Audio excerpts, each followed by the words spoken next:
as a cure for cancer, he was also selling something else. It's called Leotril, or B17. It's a pure liquid form of the seeds you can inject into your body. Problem is, the Food and Drug Administration says that this so-called miracle cure contains a natural form of cyanide, and if you take too much of it, it could be highly toxic.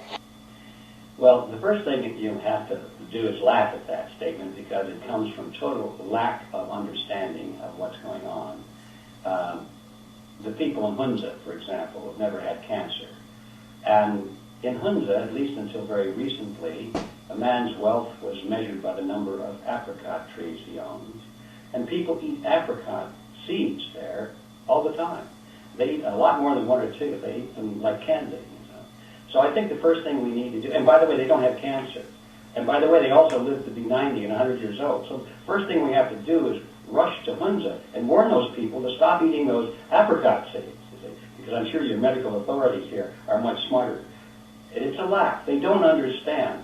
Dr. Myron Schwartz of Mount Sinai Medical Center says the Leotril issue has been controversial since the 80s. Large studies were done, sponsored by the National Cancer Institute, that showed no benefit to patients who took it. You're the American Cancer Society. Don't you want cancer to be prevented in America? Instead, they end up on the side of the government, arguing that the information should be censored, suppressed, never allowed to reach the American consumer. Well, that speaks volumes, I think. And then you have to ask yourself, who does the American Cancer Society represent? Well, the answer with all nonprofit organizations is defined by where their financial support comes from. The American Cancer Society is one of the world's wealthiest nonprofit organizations. It has assets including land, cars, and cash totaling more than $2 billion.